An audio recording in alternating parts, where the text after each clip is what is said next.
سر ایک کالر ہیں آج کے اس پروگرام کے آخری کالر، لیکن پروگرام ختم ہونے کے بعد آپ اپنے ریکارڈ کروا سکتے ہیں میسیجز جو بھی ہوں ادھر آفس میں۔ جی السلام علیکم۔ جی وعلیکم السلام۔ جی کون بات کر رہی ہیں، کہاں سے؟ میں عائشہ بات کر رہی ہوں، میں کوئٹہ سے بلانگ کرتی ہوں۔ پرائم منسٹر عمران خان صاحب سے بات کرنی۔ جی عائشہ بولیں۔ جی خان صاحب، پہلی بات تو یہ کہ آپ کی عوام آپ سے بہت پیار کرتی ہے، ان کے ایون بچے بھی آپ سے بہت پیار کرتے ہیں۔ آپ جو اقدامات کر رہے ہیں ہمیں آپ پہ پورا بھروسہ ہے، لیکن مسئلہ اتنا بڑا ہے کہ کہیں سنوائی نہیں ہوتی ہے۔ میں بیوہ ہوں، میری والدہ بھی بیوہ ہے اور کوئی میرا بہن بھائی نہیں ہے۔ 3 سال کا میرا بیٹا ہے۔ 65 سال کی ٹیچنگ کی کمائی سے میری والدہ نے سنگل سٹوری گھر بنایا DH ریبر میں، لاہور میں، اور اس کو 2019 میں کرائے پہ ہم نے دیا۔ وہ انہوں نے قبضہ کر لیا، SSP کا بھائی تھا شیخ عمر صاحب نے میرا 2020 میں دسمبر میں میرا قبضہ چھڑوایا۔ اللہ تعالیٰ انہیں صحت تندرستی دے، عزت دے، لیکن وہ بندہ نتیجے میں مجھے 5 لاکھ کا مقروض کر کے چلا گیا۔ شیخ عمر صاحب نے ہدایت کی تھی کہ ان کا مسئلہ حل کروائیں، لیکن ان کی ٹرانسفر ہو گئی۔ جو نئے CCPO صاحب تھے انہوں نے بھی ہدایت کی۔ اب وہ صرف اب تک جو ہے ہدایت ہی چل رہی ہے۔ SSP کے بھائی ہونے کے ناطے کوئی مسئلہ حل نہیں ہوا، اور نتیجہ یہ نکلا کہ میری والدہ نے اتنی ٹینشن لی کہ وہ کینسر پیشنٹ ڈائگنوز ہو گئی ہیں۔ میرے پاس کفن کے بھی پیسے نہیں، اور میں نے بینک سے لون لے کر اپنی والدہ کا علاج کروا رہی ہوں۔ آپ مجھے بتائیں، بچے کو پالوں، پیسے لوگوں کے دوں میں لون کے پیسے دوں؟ کم سے کم میرے پیسے تو مجھے دلوائیں، میں کیا کروں؟ اور کم سے کم سوسائٹی اتنی بڑی ہے، اس کو اس چیز کا پابند بنائیں کہ جس طرح عسکری سوسائٹی وہ رینٹ کے معاملات کو دیکھتی ہے تو یہ بھی رینٹ کے معاملات دیکھے۔ اور کم سے کم آپ چیف جسٹس کو ہماری اپیل پہنچائیں کہ ہمیں کس بات کی سزا دی جاتی ہے، کیوں اسٹے دیا جاتا ہے ایسے لوگوں کو، کس بات کا اسٹے دیا جاتا ہے۔ میں آپ یقین کریں، کووڈ میں کوئٹہ سے لاہور پورا 1 سال میں ہاسٹل میں خوار ہوتی رہی، پورا 1 سال ایک کمرے میں ہاسٹل میں اپنی والدہ اور بچے کے ساتھ میں رہی ہوں کہ میرا گھر کسی طرح چھوٹ جائے، لیکن کچھ نہیں ہوتا تھا۔ آپ کے نمائندوں کے پاس بھی میں گئی، ذلیل ہوتی تھی میں۔ جی دیکھیں، یہ میں نے اپنے پچھلے 30 سال میں کتنی دفعہ اس طرح کی کہانیاں سنی ہیں، اور یہ آپ بات ٹھیک کہہ رہی ہیں کہ ہمارا جو سسٹم ہے، جو انصاف کا نظام ہے، وہ آہستہ آہستہ کام کرنا چھوڑ گیا۔ اور وہ جو انصاف ہوتا ہے نا، جی میں آپ کو پہلے سمجھا دوں انصاف ہوتا کیا ہے۔ انصاف تو کمزور کو چاہیے ہوتا ہے، طاقتور تو اپنے آپ کو قانون سے اوپر جاتا ہے کہ قانون اس کے لیے ہو نا۔ یہ جو سارا مافیاز ہیں پاکستان میں، جو اس وقت سب اکٹھے ہوئے ہیں کہ کسی طرح یہ گورنمنٹ چلی جائے، ان کی کیا مسئلہ کیا ہماری گورنمنٹ سے؟ ان کا مسئلہ یہ ہے کہ قانون کے اوپر رہنا چاہتے ہیں، اور اگر یہ قانون کے اوپر رہتے ہیں تو یہ ملک آگے اس لیے نہیں بڑھ سکتا کیونکہ کوئی بھی دنیا میں جس ملک میں قانون کی حکمرانی نہیں ہوتی وہ ملک آگے نہیں بڑھ سکتا۔ جتنے بھی ملک آگے بڑھے ہوئے ہیں، کیونکہ جس کا بھی واسطہ پڑا ہے باہر ایڈوانس سویلائزڈ ترقی یافتہ ملکوں کو دیکھنے کا، تو ان میں ایک چیز ہوتی ہے قانون کی حکمرانی، کوئی قانون کے اوپر نہیں۔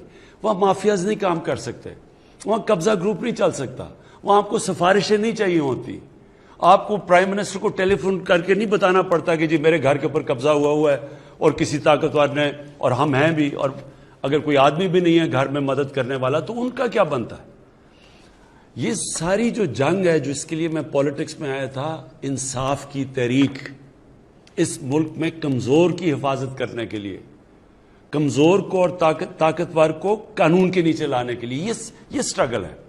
یہ ساری جو PDM ہے یہ چاہتی ہے ہم قانون کے اوپر ہوں، ہم جو مرضی کریں، کیسز پرانے بنے ہوئے ہیں لیکن ہم ان کو معاف کر دیں، نہیں تو گورنمنٹ کرا دیں گے۔ یہ بھی وہ شوگر مافیا ہے، انہوں نے کہا جی FIO کون ہوتی ہے ہمارے اوپر کرنے کے لیے، وہ انہوں نے جب شوگر ایسوسی ایشن نے FIO کو خط لکھ دیا کہ تم اگر کرو گے ہم چینی کی قیمتوں پر بڑھا دیں گے اگر ہمارے اوپر کارروائی کرو گے۔ یہ ہر جگہ لوگ بیٹھے ہوئے ہیں، یہ جد و جہد ہے۔ دیکھیں، انصاف کی تحریک ہوتی ہے، انصاف کے لیے قوم کو آزادی کی جنگ لڑنی پڑتی ہے ان مافیا سے، اور یہ ایک جہاد کا نام ہے۔ یہ اللہ کا حکم ہے کہ میری زمین پہ انصاف قائم کرو۔ میرا آپ سے یہ وعدہ ہے کہ میری پوری کوشش ہے، جب تک میں اقتدار میں ہوں، جب تک میں نہیں بھی ہوں، میں اس کے لیے لڑوں گا ہم نے پورے اپنے جو سارا انصاف کا نظام ہے عدلیہ کے ساتھ بیٹھ کے ریفارمز کے لیے بھی ہم تیار ہیں. اپنے جو ادارے ہیں ان کو بھی ٹھیک کر رہے ہیں. یہ جو اب تک ہمارے آنے سے پہلے نیب کام کر رہی تھی تو نیب نے کتنے لوگوں کو پکڑا اور ہمارے صرف 2.5 سالوں میں نیب نے کتنا پیسہ ریکور کیا. میں صرف اس لیے آپ کو بتانا چاہتا ہوں کہ اداروں کو جب آپ مضبوط کرتے ہیں, جب آپ ان کو روکتے نہیں ہیں تو ادارے کتنے بہتر کام کر سکتے ہیں. جب عدلیہ کے اندر آپ انٹرفیئر نہیں کرتے, ڈنڈے سے چیف جسٹس کو نکالتے نہیں, تو عدلیہ بھی پھر تکڑی ہو جاتی ہے. اسی طرح سارے جو ادارے ہیں جب آپ ان کو اپنا کام کرنے دیتے ہیں تو وہ نظر آ جاتا ہے. کیا میں صرف اس لیے آپ کو پہلے یہ بتانا چاہتا ہوں کہ نیب نے 18 سالوں کے اندر 2017 تک 18 سالوں تک صرف 290 ارب روپیہ انہوں نے وصول کیا تھا جو چوری کا پیسہ ہے. ہمارے 2 سالوں کے اندر نیب نے 484 ارب روپیہ ریکور کیا. اینٹی کرپشن پنجاب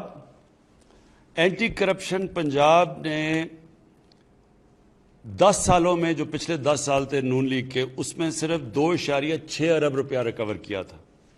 ہمارے 2.5 سالوں کے اندر جو زمین ہی صرف انہوں نے ریکور کیا وہ 218 ارب روپیہ. میں صرف آخر میں آپ کو یہ کہہ رہا ہوں کہ یہ ہے جنگ چل رہی طاقتور کو قانون کے نیچے لانے کے لیے. آپ کی تو انشاءاللہ ہم نے نوٹ کر لیا, ہم پوری آپ کی کریں گے, لیکن سسٹم ایسا ہونا چاہیے کہ آپ کو کمپلین نہ کرنی پڑے, سب کو قانون سے ڈرنا پڑے. اور یہ ایک جہاد کا نام ہے, یہ ہم لڑ رہے ہیں انشاءاللہ. جس طرح جا رہا ہے, جس طرح میں نے آپ کو بتایا کہ یہ طاقتور لوگوں سے پیسے وصول کیے ہیں, یہ کبھی پاکستان میں پہلے نہیں ہوا. اتنے طاقتور لوگ جب جیل میں جا کے پھر دھمکیاں دیتے کہ عمران خان تمہیں بھی ہم دیکھ لیں گے, یہ پہلے کبھی انہوں نے جیلوں کے چکر نہیں لگائے. یہ اس دور میں ہو رہا ہے اور پہلی دفعہ آپ دیکھ رہے ہیں. اور اصل میں یہ چینج یہ ہے کہ طاقتور کے اوپر ہم اڑے ہوئے ہیں کہ ان کو ہم نے قانون کے نیچے لے کے آنا ہے. کسی سے زیادتی نہیں کرنی, کسی کے اوپر غلط کیسز نہیں بنانے, لیکن جو انہوں نے اس ملک سے فراڈ کیے ہیں, چوریاں کی ہیں, ڈاکے مارے ہیں, جرم کیا ہے, ان کو اس جرم کی سزائیں دلوانی. یہ ہم کامیاب ہوتے جائیں گے انشاءاللہ. جیسے ہم کامیاب ہوں گے یہ خود ہی ملک بدلتا جائے گا. یہ جو چھوٹے چھوٹے نیچے قبضہ گروپ بیٹھے یہ خود ہی ڈر جائیں گے سارے, جب انہیں پتہ چلے گا کہ اب کوئی سفارش نہیں چلے گی. یہ قبضہ گروپ اسی کامیاب ہو جاتے ہیں کہ ان کو پولیس کی پروٹیکشن مل جاتی ہے, طاقتور کوئی MNA پروٹیکٹ کر لیتا ہے, اس لیے کام کرتے ہیں. لیکن جب ان کو یہ پتہ چلے گا کہ اس ملک میں کسی قسم کی سفارش نہیں چلے گی, انصاف ملے گا, یہ خود ہی ختم ہو جائے گا سارا جو قبضہ گروپ ہے. جی, جن لوگوں کی کال نہیں مل سکی, آئندہ آپ سے ملاقات ہوگی. اپنا خیال رکھیے گا. پاکستان زندہ باد.